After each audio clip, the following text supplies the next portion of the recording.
Assalamualaikum warahmatullahi wabarakatuh. Iki ngaji santai-santai apa? Muhasabah. Muhasabah itu kalau Kiai Jawa maknani itu ngoreksi diri sendiri. Jadi menghitung diri sendiri. Dalam konteks Indonesia, muhasabah itu sudah jadi perilaku ya. Karena dulu orang tua saya, guru-guru saya kalau ngandani itu, bayangkan kalau kamu jadi dia. Jadi misalnya kita mentang-mentang atasan, otoriter sama bawahan. Bayangkan kalau kamu jadi yang bawahan itu kayak apa? Laukun tamakana, kalau orang Arab bilang, bayangkan kalau kamu di posisi dia. Makanya guyonannya orang-orang Indonesia itu kan orang ngaramkan judi gitu, bareng dikasih tahu. Tapi yang menang anak jenengan, alhamdulillah. Ternyata ngaramkan itu karena ada anaknya. Kalau anaknya yang menang ya seneng. Meskipun itu guyonan, tapi saya punya padanan itu dalam kitab hikam. Nabi Ibrahim itu Khalilur Rahman, tentu bencinya minta ampun sama yang namanya maksiat. Suatu saat beliau diterbangkan di alam malakut. Itu kalau di hikam saya halaman 15 juga. Saya masih ingat betul. Mungkin kalau Anda beda halaman karena beda cetakan. Setelah diterbangkan di alam malakut, diperlihatkan sama Allah. Ada orang pezina, ada orang syaribul khomri, ada orang mabuk, ada orang macam-macam. Allah tanya sama Nabi Ibrahim, bagaimana pendapat kamu Ibrahim tentang mereka yang maksiat? Kata Nabi Ibrahim, ya Allah habisi saja mereka. Mereka hidup di bumi engkau, makan rezeki engkau, kemudian mereka tidak taat sama engkau. Singkat cerita di fase itu, saya ulang lagi di fase itu, Allah nurutin sampai sekian peristiwa, mungkin 3 atau 4. Sudah setelah sekian tahun Nabi Ibrahim lupa peristiwa itu, kemudian beliau diminta menyembelih anaknya. Ini versi kitab hikam. Memang versinya banyak tentang kenapa Nabi Ibrahim disuruh menyembelih anaknya. Ketika mau menyembelih anaknya, Nabi Ibrahim ragu. Huwa samratu fuadi, anak saya ini buah hati saya, kenapa engkau suruh menyembelih? Terus kata Allah, apa kamu tidak ingat ketika kamu saya angkat di alam malakut, kemudian kamu usul bunuh-bunuh, saya ada mempertimbangkan usul Anda, tapi kenapa sekarang saya merintahkan kamu mikir gitu? Terus, ya karena ini anak saya ya Allah. Terus kata Allah, rumang samu wong sembokon mata ini gak gawean kau sing gawe kowe enak wae usul mata ini. Sebenarnya saya yang bikin, kemudian Anda enak aja usul membunuh. Semenjak itu Nabi Ibrahim itu di eranya itu asfaqun nas, orang paling sayang sama manusia. Karena kadang kita keras itu ya kebetulan itu tidak anak kita, tidak keluarga kita. Cara orang Jawa itu kan gitu ya, kalau ada perempuan terus macak yang macam-macam pakai sepeda motor cowok, terus wah itu luput suwuk, semoga-moga gini. Tapi setelah dikasih tahu, niku ponakane jenengan, semoga-moga selamat. Jadi jangan-jangan kemarin ahli ma'asi itu kebetulan itu tidak keluarga kita. Kalau keluarga kita yang pernah salah pada kita, semangat kita mintakan maaf. Jangan-jangan kita didikte hukum sosial gitu. Jadi orang yang salah kebetulan tuh orang yang menservis kita, atau keluarga kita, atau orang dekat kita. Jangan-jangan semangat kita mintakan ampun. Tapi kalau sama orang lain kebetulan musuh kita semangatnya minta itu kena azab. Nah ini yang nggak boleh dalam Islam. Islam mengajarkan niru Rasulullah SAW, Nabi itu rahmatal lil alam. Bahkan kemarin saya ngaji virtual sama beberapa habaib. Ada Habib Ali Al-Jufri dari Mesir, ya, ada Habib Alwi dari Kuitang, ada Habib Nabil Al-Musawa.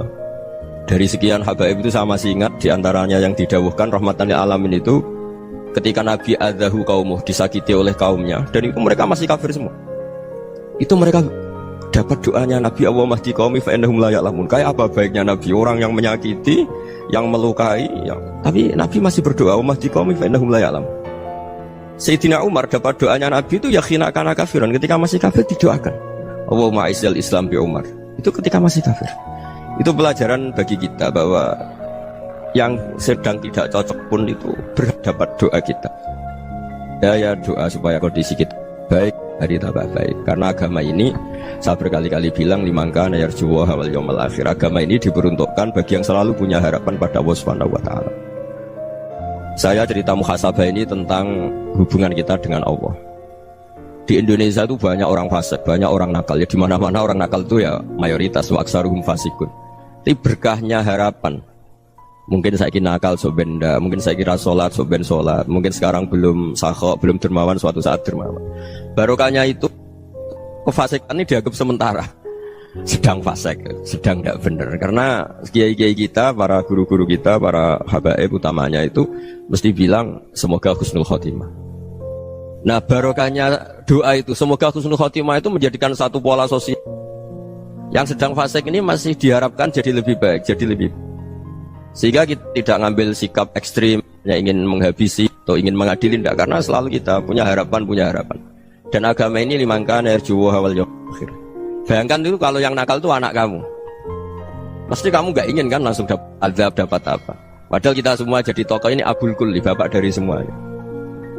Sehingga ketika Rasulullah SAW jalan-jalan kemudian melihat perempuan sedang menyalakan api. Kalau apinya mati ditiup, anaknya dijauhkan. Nanti kalau sudah jauh dari api, anaknya digendong lagi. Terus kata Rasulullah, matur ke semua sahabat, ara'aitum anna hadhihi tarihatan waladaha 'alan nar. Apa kamu berpendapat bahwa perempuan ini akan melemparkan anaknya ke neraka? Tidak ya Rasulullah. Tidak akan seorang ibu melemparkan anaknya ke api. Terus kata Rasulullah, Allahu arhamu min hadhihi biwaladiha. Allah lebih rahman, lebih rahim dibanding orang tua ini kepada anaknya. Ini yang harus kita kenalkan terus, kita kampanyakan terus, supaya orang hubungannya dengan Allah itu nyaman, asik. Sehingga dengan demikian selalu ada harapan bahwa yang sedang nakal ini suatu saat tobat. Kita tidak boleh menghukumi pasti begini, pasti gini, itu tidak wilayah kita. Itu juga yang dicontohkan Rasulullah SAW. Secara lahir Nabi itu nggak berkenan sama Wahsy, karena Wahsy itu salahnya salah fatal, karena membunuh ahabban nasi ila Rasulillah, yaitu membunuh Said Hamzah. Jadi ketika Wahsy tobat, Nabi itu nerima tobatnya. Dan ketika beliau dengan basariyahnya agak siap ketemu Wahsy karena harus ingat Sayyid Hamzah, basariyahnya diturutin. Oke kamu iman, saya turutin, tapi jangan sering ketemu saya. Karena kalau ketemu kamu, saya masih ingat sama paman saya, Sayyid Hamzah. Kita bisa ngelola seperti itu. Kita tidak cocok sama orang, bagaimanapun mereka umat Rasulullah SAW, kita tetap mencintai mereka. Misalnya kalau beda agama, mereka sama-sama orang Indonesia, kita mencintai mereka atas nama warga Indonesia. Tapi kalau misalnya potongannya ora cocok, beda kultur, bawaannya itu mangkel no coro Jawa, ya bisa diilmoni, jangan ketemu. Wong sudah tidak cocok, ingin ketemu nyari solusi, roh ini tok seneng itu kan ya repot gitu. Ya sudah kalau nggak pati cocok ya jangan sering ketemu. Dan itu kita bisa memanage seperti itu tuh bisa. Saya berkali-kali cerita tentang Imam Syafi'i. Kalau dikasih tahu ya Imam Abu Abdillah, panggilannya Imam Syafi'i, tetangga anda ini ternyata banyak yang nggak senang anda. Jawabnya beliau senang. Ya bagus kalau nggak seneng saya, ndak utang saya gitu. Jadi gara-gara sampean seneng aku, ngatur aku ini kan. Dan mungkin sampean rasa seneng kan ya enak.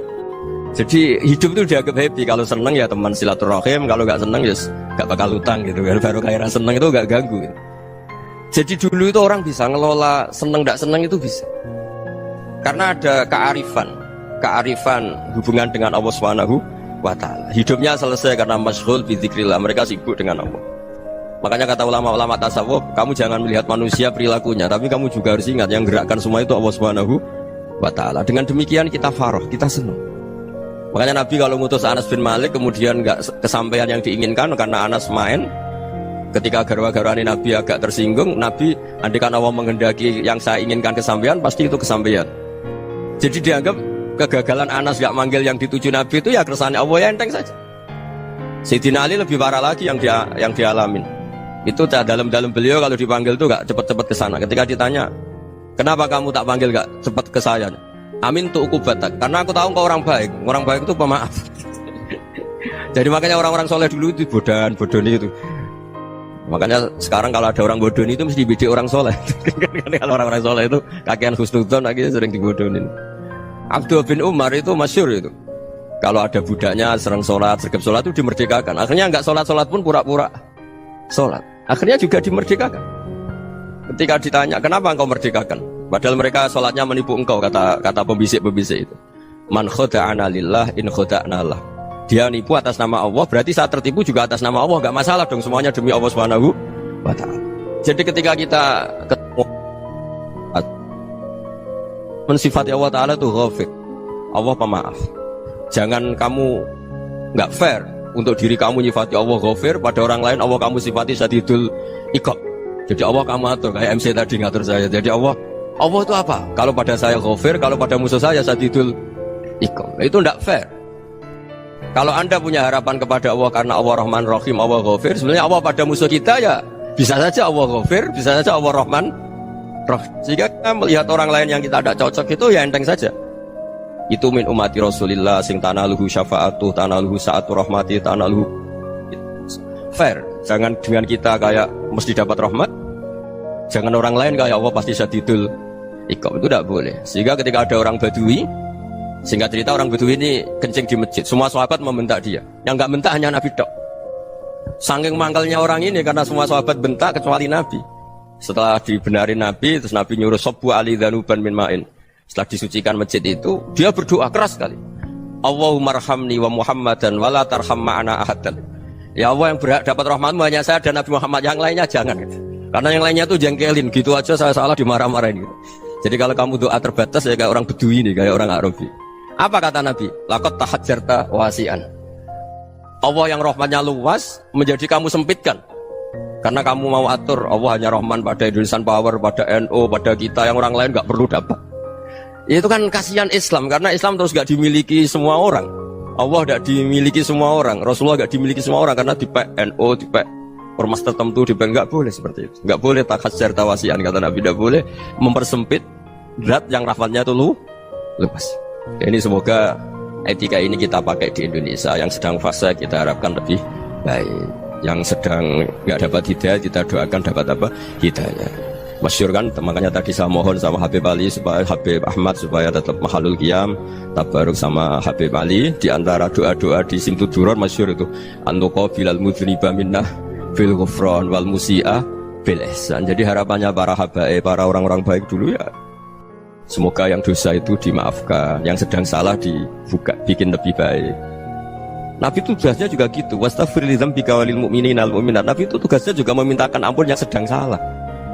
Nah ini cobalah jadi etika kita, muhasabah kita. Jadi muhasabah itu cara berpikir kita set, kita pikir ulang. Ternyata semangatnya seorang Nabi itu wastaghfir li dzambika walil mu'minat. Semangatnya itu memintakan ampun. Orang ahli tafsir tahu semua kalau Nabi itu tidak mungkin dosa. Jadi itu khitabun Nabi wa urida bihi ummatu, itu khitab Nabi, tapi yang dimaksud itu umatnya, karena Nabi tidak akan mengalami dzambun, tidak akan mengalami dosa. Sekarang enggak, kadang-kadang kita ini kalau orang lain salah itu semangat. Kalau di perusahaan ada teman salah, apalagi pimpinan salah itu seneng, barokahnya salah bisa ganti kan gitu. Ya, jadi kalau mungkin di dunia tokoh juga gitu, barokahnya ada tokoh salah, kita yang jadi populer sendiri, tidak boleh seperti itu. Kita harus salimus sodri di jami'il muslimin. Jadi ini harus dilatih. Saya tadi matur sama Habib Ahmad, latihan kita jadi hidup. Nabi itu kalau resep jadi wali itu kata Nabi gampang. Kata Nabi, kalau kamu ingin disenangin Allah, ya sudah. Kalau kamu asbahta wa amseta gini-gini, perasaan kamu, kata Nabi, jangan punya perasaan ghil sama orang muslimin. Itu sudah wadzalika min sunnati. Makanya Nabi ngendikan la yablughni ahadun an ahadin syai'an. Ada yang baca la yuballighni ahadun an ahadin syai'an. Seseorang jangan melaporkan ke saya tentang salahnya yang lain. Fa inni akhruju ilaikum wa ana salimus sadri. Karena saya ingin ketemu sampean semua dalam keadaan salimus sadri, tidak punya perasaan apa-apa. Karena kalau nurutin pembisik, nurutin informasi itu ya repot, karena orang pasti sepihak. Ada kiai yang top datang ke kampung-kampung ning desa-desa, kata yang seneng itu punya akhlak. Oh itu bagus orang besar datang ke kampung-kampung. Kata yang nggak seneng, oh itu jobnya kiai kecil kok diambil, itu kan ya kasihan. Itu kan sudut pandang. Makanya saya sering bilang, akal kita ini cukup untuk mentasdik Rasulullah Shallallahu Alaihi Wasallam. Meskipun perasaan kita kadang orang Jawa itu beda. Saya berkali-kali bilang sama peneliti dari Jogja, kenapa sih Gus para nabi itu kok poligami istrinya banyak? Nabi Dawud katanya itu berapa? Nabi Sulaiman malah jumlahnya agak terbatas ini. Nabi Muhammad itu paling sedikit. Saya tanya gini, perempuan itu orang lemah, jadi kalau nolong orang satu gimana baik, kalau nolong orang dua ya lebih baik, ya sudah kira-kira seperti itu. Paling tidak akal kita masih tahu kalau orang baik itu kan mesti baik, nolong orang satu baik, nolong orang dua ya lebih baik, nolong orang tiga lebih baik. Tapi kalau kamu orang nggak baik, satu saja kamu terlantarin, kamu miskinkan, kamu ya tinggal diukur kan. Kalau orang baik nambah baik, tapi kalau orang buruk tambah buruk. Nah itu akal kita bisa menganalisis kenapa sih nikah itu ada yang poligami, ada yang enggak. Ya sudah, ukur saja diri kamu. Misalnya kayak saya elek keriting, rabi terus, mau perbanyak wong elek, orang perilaku netok raine dadi elek kabeh. Tapi nak kowe ku ganteng, alim, ganteng, sugih, anake ganteng-ganteng, berhubung kowe saleh ahli swarga kabeh, mertua yo bangga karena karir kamu meyakinkan. Ini mertua kamu aja gak bangga mau nambah. Ipar gak bangga, mertua gak bangga, desa kamu yang kamu wayai juga gak. Beda dengan Nabi ketika nikah Juwairiyah itu gak ada pernikahan sebarokah Nabi dengan Juwairiyah itu Azharu Rasulillah. Di situ habis perang banyak tawanan, gara-gara jadi besanya Nabi langsung dibebaskan Semua karena azharu Rasulillah, sekarang bisanya Kanjeng Nabi. Dulu Abu Sufyan mangkalnya bukan main sama Nabi. Gara-gara putrinya dinikah terus langsung jadi. Kalau kamu kan enggak, nikah satu, nikah lagi. Satu kampung musuhi kamu. Karena istri pertama cemburu, yang kedua agak bangga. Wah itu selesai itu. Di dunia wal akhirah. Maksud saya, nganalisis Islam itu harus pakai akal. Dan akal yang dipakai, ini saya bawa ke kitab Ihya, adalah pikiran-pikiran para ulama. Makanya ketika Imam Ghazali ketika ditanya, fakaifa bi muslimin fasikin asawaha fi jami'i amri. Kalau kalian ketemu orang fasik, orang Islam tapi fasik, perilakunya enggak ada yang benar. Kata Imam Ghazali jawabnya lucu, aneh. Ma min muslimin illa wa islamuhu ta'ah. Tidak ada orang Islam kecuali dia mau Islam, membenarkan Allah dan Rasul itu sudah taatnya dia. Kok kamu tidak bisa melihat taatnya dia? Dia pikirannya kan ini pemabuk, ini tukang apa. Tapi kata Imam Ghazali, sebenarnya kamu masih bisa berpikir positif. Ma min muslimin illa wa islamuhu ta'ah. Tidak ada seseorang Islam ketika dia milih Islam itu pasti ada taatnya, yaitu tasdik pada Allah dan tasdik kepada Rasulullah SAW. Jadi dengan pola seperti itu, maka di antara guru-guru kita yang modern ya di era Mbah Maimun, di sini ada Habib Ahmad. Habib Salim itu syair yang sering dibaca beliau adalah ada orang munajat sama Allah, ini cerita munajat. Itu orang itu ngendikan gini, ana muznibun, ana mukhtiun, ana asi, huwa rahimun, huwa ghafirun, huwa afi. Ya Allah, saya mukhti, saya orang yang salah. Ana muznib, saya orang yang dosa. Ana asin, saya sering maksiat. Tapi engkau ya Allah, engkau ghafir, pemaaf. Engkau rahim, maha pengasih. Engkau afin, yang mudah memaafkan. Kata orang ini, ya agak kurang ajar, tapi saking senengnya sama Allah. Qobal tuhunna salasatan bisalasat. Ya gini saja ya Allah, sifat engkau diadu dengan sifat saya. Engkau Tuhan, Gusti, tidak boleh kalah. Gitu. Terus wasatah liban ausofu ausofi, dan engkau pasti pemenangnya. Gitu. Jadi ada orang rayu Allah dengan cara seperti itu ya ada ya. Saya ini manusia, salah saya banyak. Engkau ampunannya banyak. Engkau Tuhan, Gusti, tidak boleh ampunan Anda, ampunan engkau kalah dengan salah saya. Tidak boleh Tuhan kok kalah. Jadi untuk supaya orang punya harapan gitu. Banyak juga wali-wali yang jadab ketika datang ke makam Rasulullah SAW. Itu kalau dongo ya agak kacau sebetulnya, cara syariat agak kacau. Ya Allah, engkau punya dua pilihan. Jika engkau menjadikan saya soleh, surah habibuk, yang senang kekasihmu, yaitu Rasulullah SAW. Tapi jika engkau menjadikan saya fasik, surah adubuk, yang senang itu setan. Monggo jenengan mau menyenangkan kekasih jenengan, mau menyenangkan musuh jenengan, monggo. Jenengan bebas kok memilih. Mestinya Allah ya senang menyenangkan kekasihnya. Jadi ya intinya Allah dipaksa untuk menjadikan dia orang soleh gitu. Jadi kayak kemarin itu Pak Bu siapa yang kesini itu? Dia kesini itu sama Habib Ahmad. Saya pertama nggak mau, lama-lama Habib Ahmad. Ini gimana Gus? Orang taunya saya dekat jenengan, kalau nggak kasih saya waduh. Ini kayak doanya wali yang tadi. Nggak punya pilihan, nggak ada pilihan. Jadi saya mohon muhasabah itu dimulai cara berpikir. Makanya di sini sebetulnya tag ini supaya dapat barokahnya Ihya. Ini kitab yang disenangi para habaib, para ulama. Sebetulnya tag di muhasabah itu redaksinya gini ya, yang lengkap. Hasibu anfusakum qabla an tuhasabu wa zinuha qabla an tuzanu wa tahayya'u lil ardil akbar. Jadi ada kata wazinu, jadi ukur. Perilaku Anda ini diukur, ditakar. Misalnya kita sebagai suami kan ya punya hal-hal yang kita tidak ideal. Cara wong Jawa mesti pesek, cara rezeki ya pas-pasan. Dan kita juga kalau makanya nggak boleh tanya istri begini, apa saat cinta pertama Anda? Pasti ada kecewa. Orang jadi istri hanya korban terakhir itu. Sudah. Karena orang kalau ngelamar kemana-mana gak jadi, jadi istri itu pasti korban terakhir itu. Jarang istri pilihan pertama, jarang. Ayo semua yang nikah. Rata-rata itu pilihan Anda pertama Pak, dari sekian ditolak di mana-mana terus. Ya perempuan terakhir. Kamu juga korban terakhir.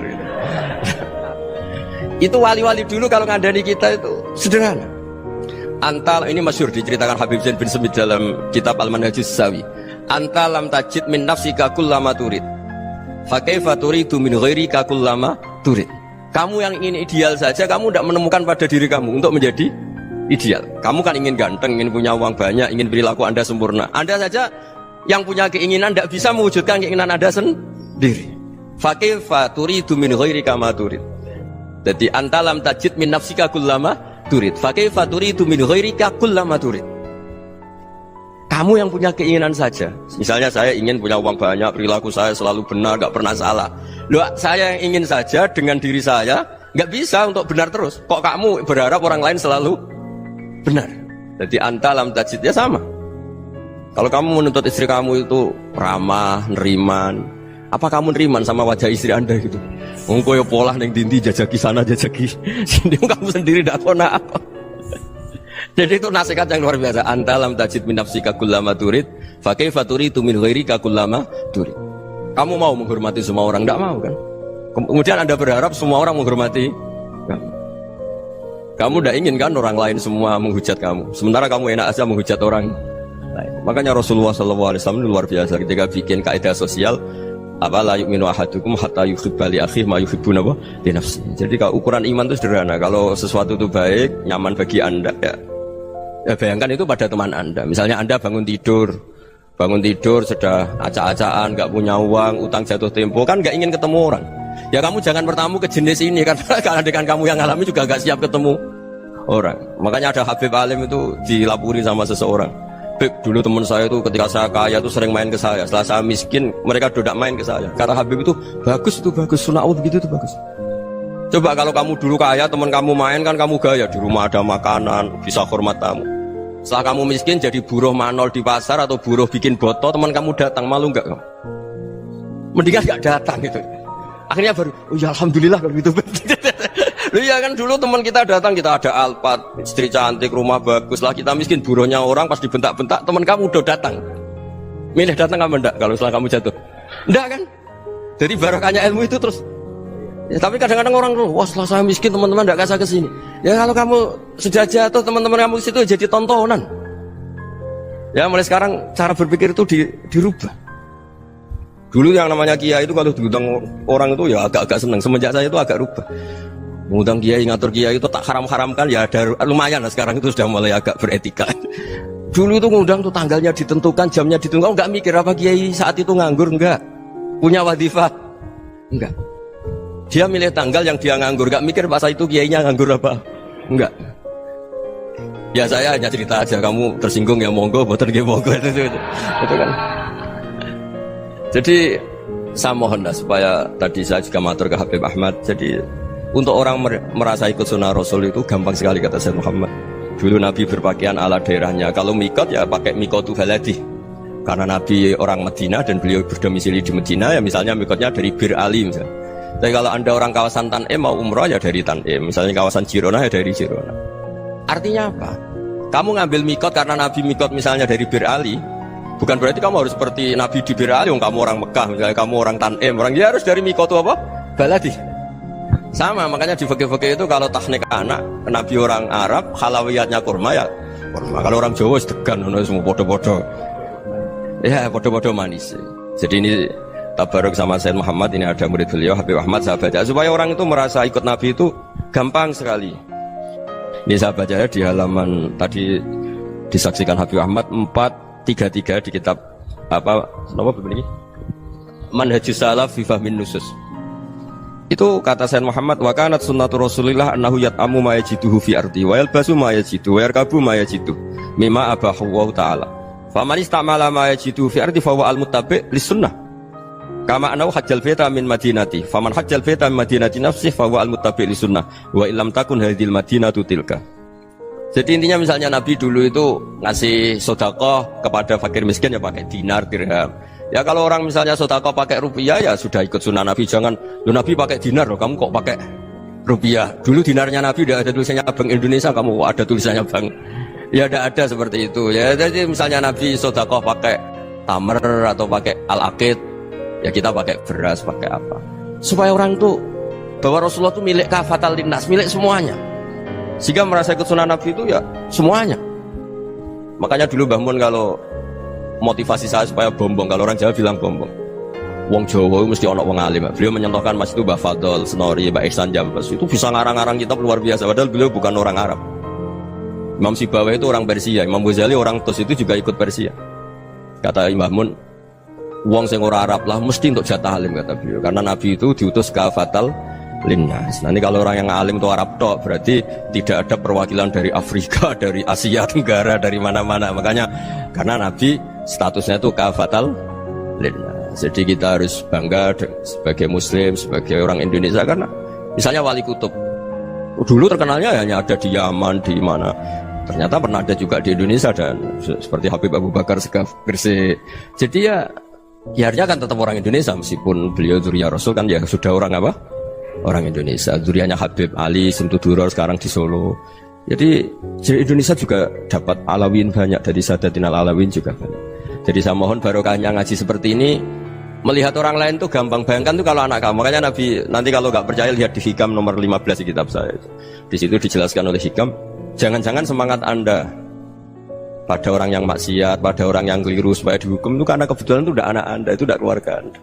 Coba kalau itu keluarga Anda. Makanya kalau saya guyonan di Jogja itu, ada pembantu mecahkan piring terus dimarahi majikannya, saya mesti guyon gitu, pasti itu pembantunya tidak cantik. Kok bisa Gus? Andai kan cantik dan kamu senang mecahno piring satu, piring 1000 ra iso ngamuk. Ternyata ngamuknya tuh karena mecahkan piring apa karena plus tidak cantik? Coba jawab para lelaki ini. Kamu marah sama orang maksiat tuh karena maksiat, karena plus itu udah anak Anda. Bayangkan kalau itu anak Anda. Itu hebatnya Rasulullah SAW. Karena kita yang salah pun kadung umatnya, Nabi tetap ngasih fasilitas syafaati li ahlil kabair min ummati. Kayak apa baiknya Nabi? Tidak ikut maksiat tapi ikut fasilitasi ngasih syafaat. Loh kalau li ahlil ibadah kan wajar, Nabi ketika ini syafaati li ahlil kabair min ummati. Ya karena tadi logika yang dibangun Rasulullah itu logika yang luar biasa. Kita semangat orang lain kena hukuman itu karena kita tidak punya rofah, tidak punya rahmah. Coba kalau Rasulullah yang bil mukminina raufur rahim, semangatnya itu mendoakan supaya tobat, mendoakan diampuni. Dan itu juga yang diperintahkan oleh Allah Subhanahu wa taala, wastaghfir li dzambika walil mu'minina wal mu'minat. Ya semoga barokahnya ngaji ini, barokahnya Habib Ahmad, barokahnya Maulid Simtuduror, barokahnya semua kitab madaih tiba berjanji semuanya, barokahnya Ikhya, barokahnya Said Muhammad, barokahnya guru kita semua Mbah Maimun, bapak saya. Kita ini ngikuti manhaj, ya, ngikuti apa? Manhaj. Saya sering didhawuhi Mbah Mun, kenapa ihdinas siratal mustaqim bukan siratoka, bukan jalan engkau ya Allah? Karena Allah itu nggak bisa kamu tiru. Allah itu tidak tidur, tidak makan, tidak kesel, tidak capek. Yang bisa ditiru itu siratal ladzina an'amta alaihim. Yang bisa ditiru manusia ya niru manusia. Karena Allah itu tidak bisa ditiru. Makanya ihdinas siratal mustaqim siratal ladzina. Dan niru siapa? Niru guru-guru kita. Termasuk niru cara pandang. Jadi misalnya ada orang awam di rumah itu hanya delok reng, delok tikus liwat, itu kan kayak nganggur. Kok ora tahajud malah main delok reng. Melihatnya jangan gitu. Huwa tarokal ma'asiyah. Dia di rumahnya tidak dugem, tidak kemana-mana. Dia berarti malam itu tarkul ma'asi, tidak nyopet, tidak garong, tidak ke tempat maksiat. Susahnya apa sih husnudzon? Jadi jangan lihat huwa tarkut tahajud, huwa tarokat tahajud, huwa tarokat qiyamul lail. Oke ya, namanya orang begitu ya tidak tahajud, tidak qiyamul lail. Tapi susahnya apa sih kamu bilang huwa tarokal ma'asiyah? Dia juga meninggalkan maksiat, dan tarkul maksiat itu ibadah. Supaya orang tuh gampang lah husnudzon sama orang muslim. Ini orang mukmin, orang yang luar biasa. Di mata Allah itu orang yang luar biasa. Kayak tadi Imam Ghazali, kalau saya ketemu orang muslim kemudian dia tidak pernah baik, gimana? Kata Imam Ghazali, ma min muslimin illa wa islamuhu ta'ah. Tidak ada orang Islam ketika dia mentasbihkan Allah dan Rasulullah, berarti dia juga punya taat. Ya ini latihan saja. Sing iso nglakoni Habib Ahmad kula namung cerita mawon. Kula cerita secara akademik. Saya punya kitab, saya baca, dan alhamdulillah kita paham barokahnya para guru, dan supaya terbiasalah sebaik-baiknya ibadah husnudzon billah wa husnudzon bil mu'min. Soal tidak cocok ya diilmoni tadi ya, namanya nggak cocok ya jangan sering ketemu.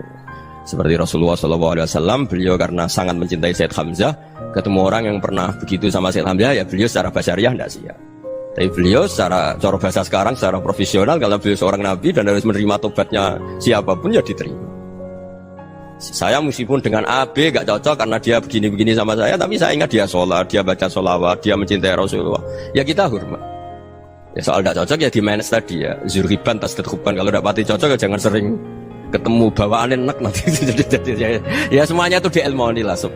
Makanya ketika ini Ma'ruf Al-Qurhi ada yang baca Al-Kharki, mangqala fil yaumi salasa marrat wa marhamat Muhammad kutiba minal abdal. Karena semangat mencintai siapapun satu hari sering baca Umar Hamata Muhammad, wa ma aslihu mata Muhammad, wa ma tajawaz an ummati Muhammad, itu mesti kutiba minal abdal. Dia pasti termasuk wali abdal. Maksudnya semangat mencintai, ya dilatih lah. Misalnya Indonesia Power atau PLN, andai kan tidak ada PLN itu kayak apa? Orang nggak bisa ngaji, tidak bisa aktivitas, ya barokahnya ada PLN, barokahnya jasanya. Kita sadar, tidak semua kebaikan kita ini memenuhi keinginan orang banyak. Gitu. Orang banyak ingin listrik, ingin saluran apa, dan itu kadang yang mewujudkan orang lain atau kelompok lain. Ya karena itu manfaat ke orang lain ya kita doakan, karena khairun nas anfa'uhum linnas. Sehingga kita terbiasalah ngakui orang lain. Seperti semangatnya Rasulullah SAW, semuanya itu didoakan, semuanya diinginkan kebaikannya. Bahkan Nabi gak putus asa sampai di akhirat. Ketika Nabi lain sudah putus asa karena sudah akhirat, sampai dimintai syafaat semuanya bilang nafsi, nafsi.